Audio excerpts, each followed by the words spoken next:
की प्रत्याशी बनकर आई हूँ। मुझे कांग्रेस पार्टी का बहुत बहुत आभार प्रकट करना है, खास करके श्रीमती सोनिया गांधी जी, राहुल गांधी जी, प्रियंका जी, जिन्होंने मुझे ये आशीर्वाद दिया और उनके आदेश के मुताबिक आज मुझे चुनाव में उतरने का सौभाग्य प्राप्त हुआ है। उनका बहुत बहुत आभार। इसी के साथ साथ जो हमारे हिमाचल प्रदेश के प्रभारी और सह प्रभारी रहे, उन्होंने भी अपना सहयोग दिया, उनका भी मैं आभार व्यक्त करती हूँ। साथ में ही हमारे प्रदेश की जनता, खास करके हमारे CLP लीडर मुकेश अग्निहोत्री जी, हमारे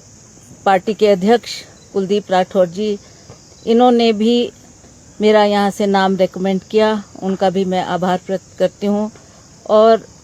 हिमाचल प्रदेश की जनता, खास करके मंडी पार्लियामेंट्री हलके के लोगों ने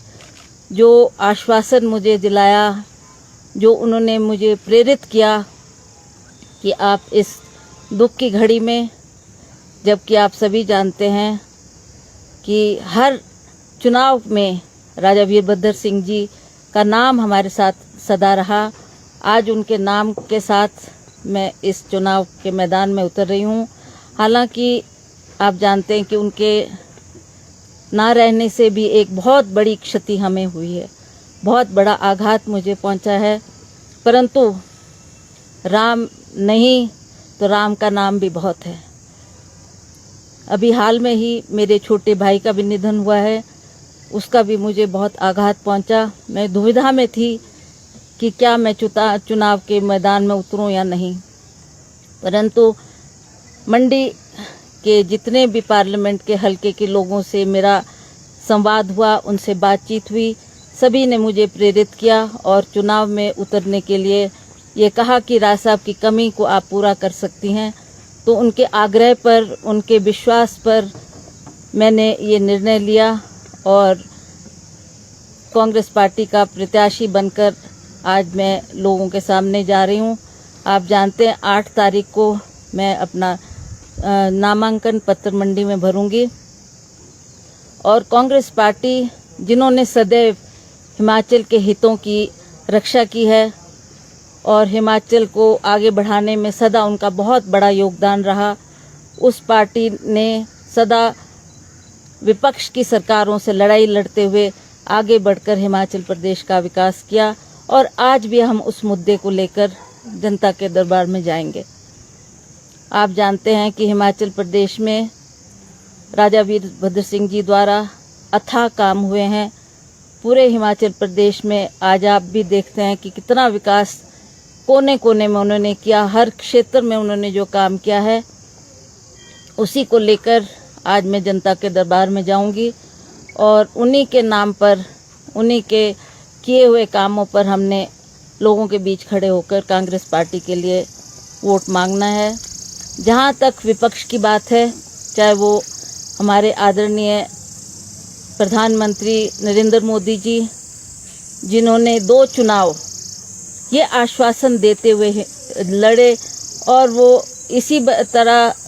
उनको लोगों ने सफलता दी कि आप बेरोजगारी, जो एक बहुत बड़ी समस्या हमारे देश में और प्रदेश में है, उस समस्या के ऊपर गौर करेंगे, हमारे बेरोजगार बच्चों को रोजगार प्रदान करेंगे। और आज आप देख रहे हैं कि हिमाचल प्रदेश में क्या पूरे भारतवर्ष में सबसे अहम मुद्दा जो है वो महंगाई का है। कितनी महंगाई आकाश को छू रही है, चाहे वो आप गैस सिलेंडर की बात लें, चाहे वो राशन की बात लें, चाहे वो गैस सिलेंडर से लेकर हमारे जितने भी घर के राशन पानी है, उसके लिए भी लोग आज कितनी त्राही जगह जगह में मच रही है। तो आज मैं समझती हूँ कि इस मुद्दों पर हमने लोगों के दरबार में जाना है। लोगों को एक ही आश नज़र आती है कि अब कांग्रेस पार्टी हमारा साथ देगी, कांग्रेस के साथ खड़ के हमने ये लड़ाई लड़नी है। तो मैं उनको भी आश्वस्त करना चाहती हूँ कि आपने ये जिम्मेवारी मुझे दी, पहले भी आपने 2 बार मुझे मंडी पार्लियामेंट्री हलके से चुनाव जीतकर इस लड़ाई को लड़ने में और एक अहम भूमिका पार्लियामेंट में निभाने का मौका दिया है। इस बार भी मैं उम्मीद करती हूँ आप इसी तरह से मुझे भारी बहुमत से यहाँ से जिताकर भेजेंगे, ताकि केंद्र में जाकर हम इन मुद्दों की लड़ाई लड़ें और उसी तरह से अपने प्रदेश का विकास करें। बेरोजगारी को दूर करने में हम अहम भूमिका निभा पाएं और उसी तरह से जो ये महंगाई का मुद्दा है, जो आज हर व्यक्ति को दुखी और प्रताड़ित कर रहा है, उसके लिए भी हमें पुरजोर लड़ाई लड़नी है। तो मैं आप सभी से निवेदन करती हूँ कि आप इस प्रेस कॉन्फ्रेंस के द्वारा मैं आपके समक्ष खड़ी हूँ और मुझे थोड़ा समय मिला है, बहुत बड़ा हल्का है, 17 कॉन्स्टिट्यूंसीज है जिसका मुझे दौरा करना है, समय का अभाव है, इसलिए आप सभी मेरी आवाज़ को सुन रहे हैं और मुझे पूर्ण विश्वास है कि आप लोग सहयोग देंगे, आप लोग अपना आशीर्वाद देंगे और उसी तरह से मैं आज कल से चुनाव मैदान में उतरूंगी और सभी का सहयोग आशीर्वाद मुझे मिलता रहेगा और आगे भी पग पग में मुझे आपका सहयोग और आशीर्वाद की आवश्यकता पड़ती रहेगी, ताकि हम इन मुद्दों को जो मैंने अभी आपके समक्ष रखे हैं उस पर लड़ाई लड़ें और इस जीत को हासिल करें। आप जानते हैं कि कोरोना को ध्यान में रखते हुए कुछ निर्देश हमें भी हुए हैं कि हम ज़्यादा बड़ी मीटिंग नहीं कर सकती, ज़्यादा बड़ी जनसभाएं नहीं कर सकते। तो हमारा ये प्रयास रहेगा कि ज़्यादा लोगों को ना इकट्ठा करते हुए हम छोटे छोटे नुक्कड़ कॉर्नर में और छोटी छोटी सभाएं करके अपना संदेश लोगों तक पहुंचाएं। ऐसा नहीं है, लोगों ने ये मौका दिया है मंडी को एक मुख्यमंत्री चुनने का और उन्होंने जब से वो मुख्यमंत्री बने हैं उन्होंने पूरे हिमाचल प्रदेश को तो छोड़ो पर मंडी का क्षेत्र का विकास भी नहीं वो कर पाए। आज अगर आप तुलना करें कांग्रेस के सरकार के कामों की और जो इन 4 सालों में भाजपा की सरकार ने काम किया है, तो मुझे नहीं लगता कि कोई भी क्षेत्र में, चाहे वो सड़कों की बात है, चाहे वो स्कूल कॉलेज की बात है, चाहे स्वास्थ्य सुविधाएं की बात है, किसी भी क्षेत्र में आज जनता ये नहीं कह सकती कि जो कांग्रेस की सरकारों ने काम किया है उसके समक्ष भाजपा की सरकार ने या जयराम ठाकुर जी की सरकार ने ये काम हमारे लिए किए हैं, तो उसके आधार पर हम आपसे वोट मांगते हैं। तो मुझे लगता है कि ये कोई एक बड़ी भारी चुनौती नहीं है। मैं समझती हूँ कि इसका बहुत बड़ा संदेश हिमाचल प्रदेश में जाएगा और लोग देखेंगे कि कितना बड़ा एक चुनाव जो हमारे पास जिसमें 6 हमारे डिस्ट्रिक्ट्स इन्वॉल्व हैं, उसका परिणाम जो होगा उसका असर अवश्य पूरे हिमाचल प्रदेश के आगामी चुनाव पर भी पड़ेगा। आप सभी जानते हैं कि आज के युग में सारे बच्चे जो पढ़े लिखे हैं सभी रोजगार की तरफ भाग रहे हैं और पिछले जो चुनाव हुए थे, चाहे वो पिछला विधानसभा का इलेक्शन था, चाहे वो पार्लियामेंट का इलेक्शन था, तो मैं समझती हूँ कि चाहे वो नरेंद्र मोदी जी थे, चाहे अमित शाह जी थे, उन्होंने कितना बड़ा आश्वासन हमारे नौजवानों को दिया था कि हम आपकी बेरोजगारी की समस्या को दूर करेंगे और लाखों में नहीं करोड़ों में पूरे भारतवर्ष में रोजगार प्रदान करेंगे। तो ना ही आज वो रोजगार हमारे हाथ आया है और जिस तरीके से महंगाई ने एक चरम सीमा को छुआ है, वो सारे मुद्दे भी लोगों के समक्ष हैं। नहीं, ठीक है, जो आज अब एक बार आप चुनाव के मैदान में उतरते हैं तो विपक्ष के साथ तो आपकी लड़ाई है ही है, चाहे वो नरेंद्र मोदी जी हो, चाहे वो हमारी यहाँ की भाजपा की सरकार है, उनके समक्ष लड़ाई लड़नी एक मैं समझती हूँ बहुत बड़ा अहम मुद्दा नहीं है, क्योंकि जो ये मैंने समस्याएं आपके द्वारा लोगों तक रखी है, उन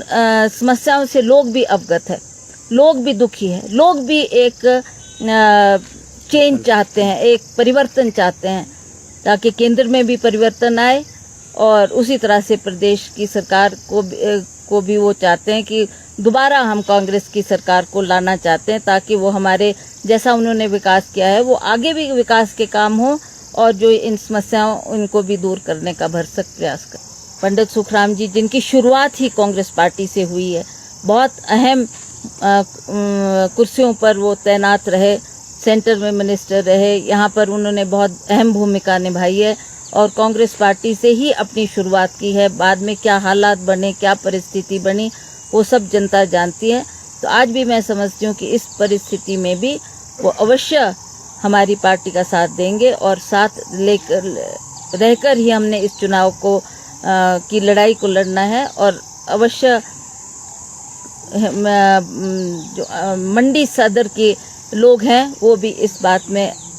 सहमत होंगे और वो भी अपना आशीर्वाद कांग्रेस पार्टी को देंगे। नहीं, ये सभी बातें सभी के समक्ष है और सभी जानते हैं। जो ये श्रद्धांजलि की बात है ये भी हम इसीलिए क्योंकि ये लोगों की भावना है। लोग इस बात को समझते हैं। जब ये हादसा हुआ, जब राज साहब हमारे बीच में नहीं रहे, उस वक़्त भी जो लोग हमारे पास अफसोस करने आए वो भी ये चाहते हैं कि एक बार हमें राज साहब ने इतना काम हमारे क्षेत्र में किया है, पूरे हिमाचल प्रदेश को विकास के को ध्यान में रखते हुए कितना काम हर क्षेत्र में हुआ है, तो वो भी चाहते हैं कि आज वो हमारे बीच में नहीं है, एक मौका हमें भी मिले कि हम उनके एहसानों का बदला एक श्रद्धांजलि के तौर पर, एक वोट के तौर पर उसकी अदायगी करें।